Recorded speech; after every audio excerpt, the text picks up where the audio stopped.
The crowds are filing in, checking out all the network analysis coming up here of day 2 of the NFL Draft.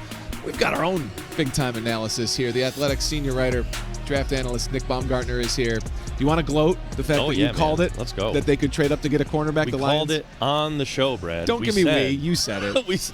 Well, I mean, look, I said it's all winter. Like, there's 2 options, down or up. And Terrion Arnold or Quinyon Mitchell were the only options for me for the Lions. He was a perfect fit. Why? He was my favorite fit for them. It's not just the complete package that he gives you on the field. He's a run defender. He'll play in zone or man mentally. And you saw him up there with the microphone. This is a culture fit all the way across the board. We've talked about that, right? Like guys that will work, compete, doesn't mind getting yelled at. Like, I love this kid. He's a great fit. You put out one of your tweets yesterday and you registered right back to it. You said, hey, listen, Brad Holmes, Dan Campbell, they like Tuscaloosa this time of year. Yes. That was at his pro day. What do you think it is that stands out about them other than the fact that they've just been churning out NFL players for well over a decade? Nick Saban is the master of defensive back tutelage, really, in football, and he has been the last, 30 years.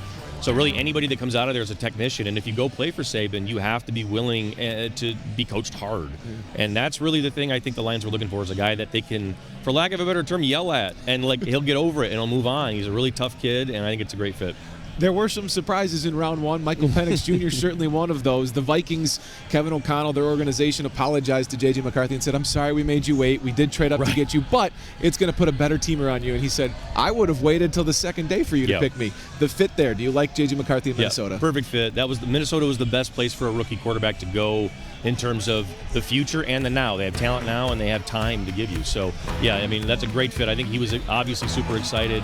And for Minnesota to get him at 10 and not have to give up too much, that's great. Great stuff for Minnesota. Great draft for them. It'll be a funny thing to see him here against the Lions once a year, and then, on the road in Minneapolis. It was funny. Aiden Hutchinson told me today, is he going to be a villain now? Yes. The villain of the NFC North here, the Detroit Lions? He's going to be one of them because the North is now really even better. Caleb, you got JJ. Look out. Can't ignore that. Caleb Williams goes 1 overall. They get 2 players, Roma Dunze, going to them at number 9. I mean, that couldn't have worked out better for them. Yeah, they need to send Atlanta a gift card or something for taking Penix and just gifting them Odunze. That was a terrific draft by the Bears at the top. Couldn't have asked for better. Michael Penix Jr. goes to a place that just guaranteed an aging but still very solid quarterback in Kirk Cousins. How do you make any sense of it? I don't. It felt like it was almost owner interference. It doesn't make any sense at all. I like Michael Penix. I think he's got a shot to be a good player in the NFL.